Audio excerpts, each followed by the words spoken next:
po yun yung bumagsak yung bakod, ano? Ito yung part na tinayo na ulit.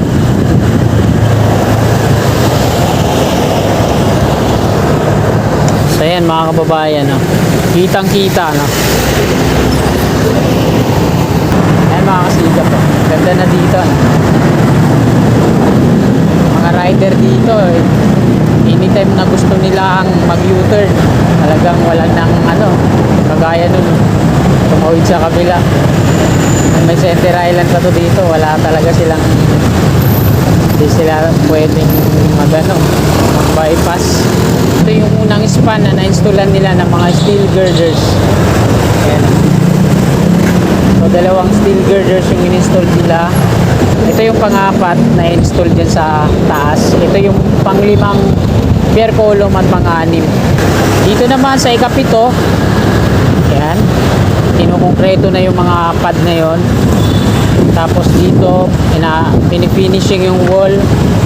Yung mga sheet pile diretso na yan hanggang dito. Sinimulan ko to, walang naniniwala sa paligid ko.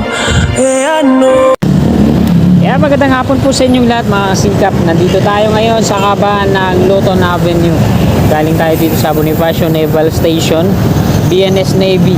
At mag-update tayo ngayon dito sa rehabilitation. Pero bago tayo magdire-diretso doon, kakanan muna tayo dyan sa may Chino Roses Avenue.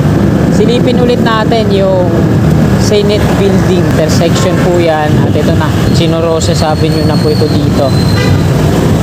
Diretso muna tayo dito. Hindi pa na-asphalto, no? Yung pavement dito.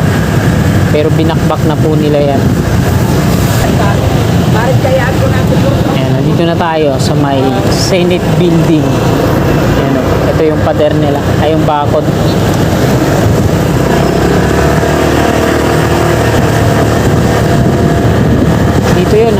Dito yun yung bumagsak yung bakod, ano? Ito yung part na tinayo na ulit.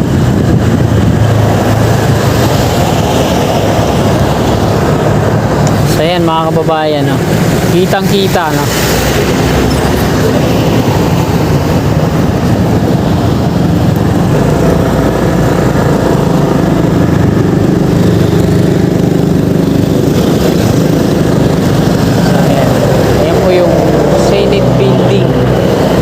Tatlo ba to o dalawa? Ay tatlo yata na magkakabukod, ano? Bilyon na po yung ginastos dito sa Senate Building. Talagang ginastosan, eh. Ito na yung pinaka maluhong Senate Building. Akin mo, laki na ng ginastos dito, di pa rin tapos. Yan, oh. Tsaka yung mga wall glass wall niya parang ano na, parang rumupok na, no? Tapos may mga insulation foam dun sa loob.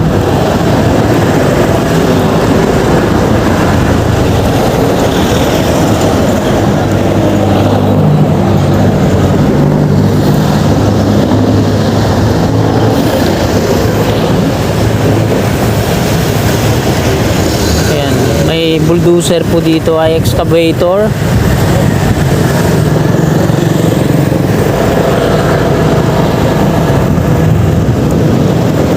Hindi na tayo didiretso doon, dito na tayo mag-U-turn. Ayan, tad-tad din ng markings dito, pati yung mga poste ng NGCP, oh. Ayan, oh, dami, oh. 20 by 26. Ito dito 20 by 17 dito sa gutter. Tapos ayan, oh, nakikita nyo naman dyan sa mga poste ng Meralco, tad-tad din ng mga markings. Kitang kita yung markings kasi kulay pula na pintura yung ginamit. Ayan. Talagang itong kalsada na to, malamang masarado pa to, no? Ayan, oh. Daming mga markings. Patungo tayo ng Sales Road.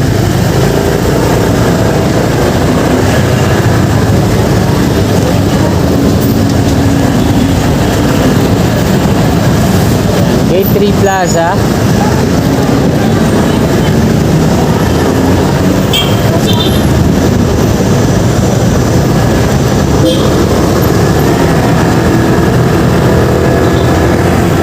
Dito na tayo sa may Gate 3 Plaza.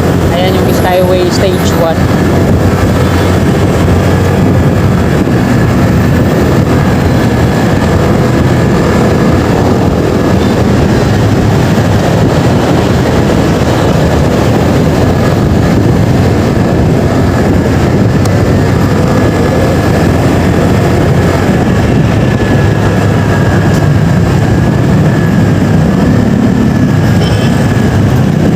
Villamor Golf Course.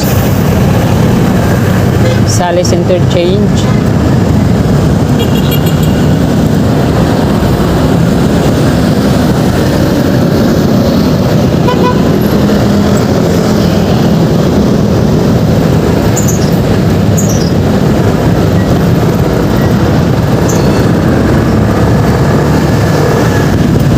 At ito na yung Sales Road.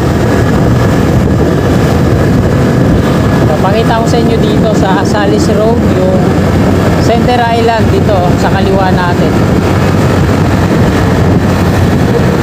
Wala nang laman yung Center Island. Mga gutter, inuumpisa na ring pull out, tanggalin. Ayan o, pinagano na, no? Bukod-bukod.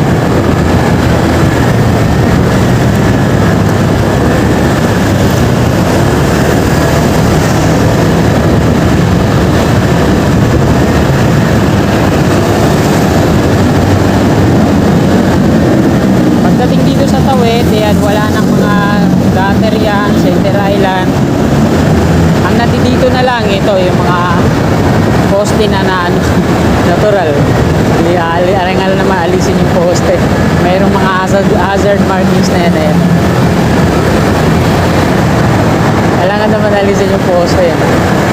Kasi nagbagsakan yung viaduct na yan. Ayan mga kasigap po. Ganda na dito.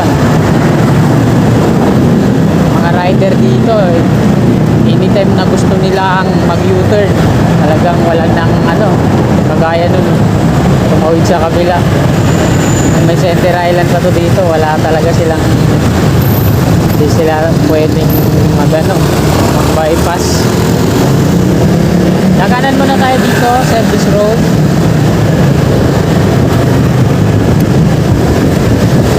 At diretso tayo sa may off-ramp, sa may Savoy Hotel.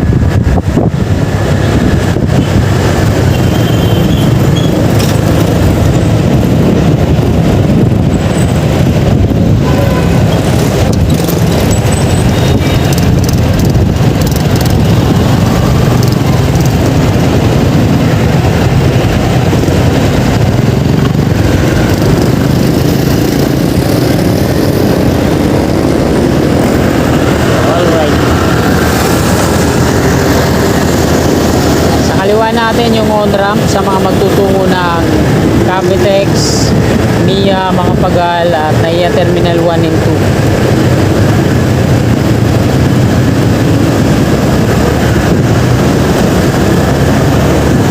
2. Ito naman yung footbridge patungo dun sa arrival at departure. Yan, dito sa may McDo.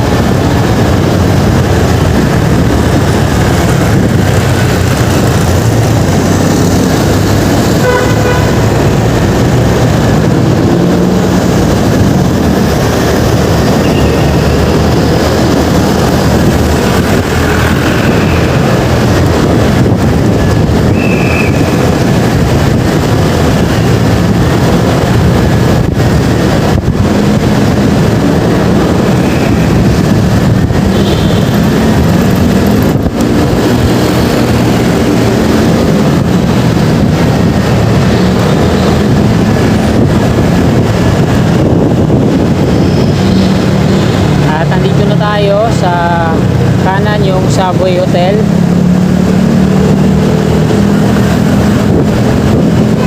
Ito yung unang span na na-installan nila ng mga steel girders. Ayan. So dalawang steel girders yung in-install nila. Dito nilagyan pa lang nila ng mga joint kung saan isasalpak yung mga steel girders. Hindi pa konkreto yung mga pad dito, pagitan sa mga pier. At dito naman, ayan, yung mga steel girders na po na naka-reserve para to dito, no? Yan, i-install yan. Tapos dun sa unahan, makikita natin na mayroon ng tatlong steel girders na na-install. At ito na yung pang-apat. Ito mga kababayan, ito yung pang-apat na install dyan sa taas. Ito yung pang-limang bare column at pang-anim. So mayroon siyang steel girders na apat, tatlo na yung na-install. Ito yung sa baba, hindi pa. Ayan na yung sunod na install. So dako na tayo dito.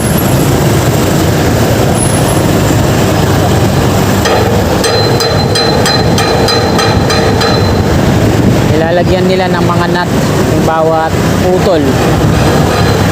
Dito naman sa ikapito, yan, kinukongkreto na yung mga pad na yon. Tapos dito pinifinishing yung wall. Yung mga sheet pile diretso na yan hanggang dito. Yan, ang daming mga steel girders nandoon sa loob ng barracks ng Grand Apex. Tapos yung mga macro geofoam na gagamitin dito sa likod para gawing rampa. Ito yung mga macro geofoam dyan sa loob. Tapos yung mga steel girders nandoon din.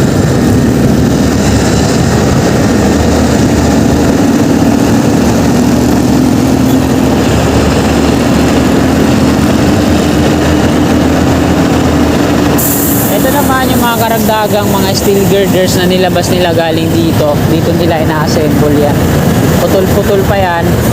At yan nila pinagdudugtong-dugtong bago naman dalhin ng mobile crane o crawler crane patungo doon para naman i-reserva sa installation. So gabi lang ata nila ginagawa yung pag-install dito para hindi sagabal sa mga motorista na dumadaan at iwas disgrasya na rin in case na pumalya yung mga crane na ginagamit nila.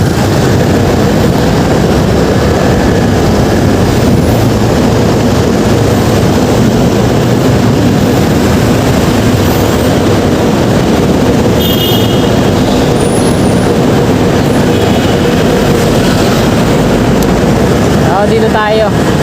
Walang traffic dito eh.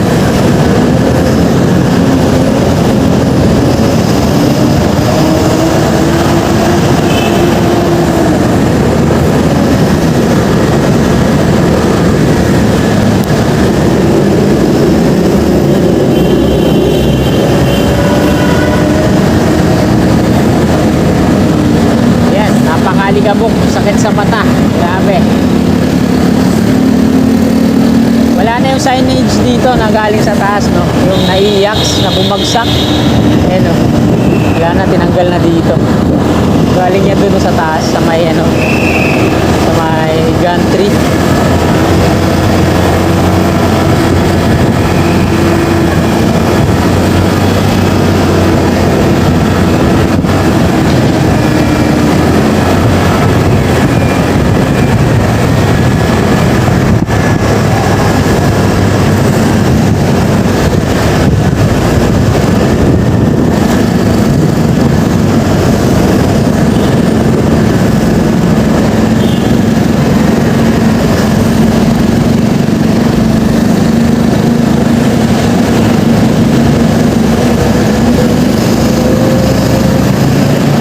Malapit na tayo sa Villamor Aerospace Museum, BAF Aerospace Museum dito sa Villamor Air Base.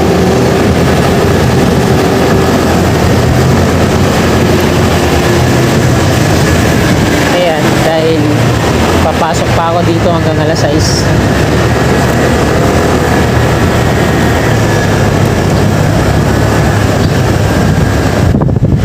Ito na, bagong renovate to, no? Museum ng Villamor Air Base, Philippine Air Force Museum. So ayan mga kasikap, natumba na yung mga plastic barrier eh. Ayun, may mga aeroplano dun, runway. Ayan, hanggang dito na lang po itong video na to. Marami pong salamat. God bless.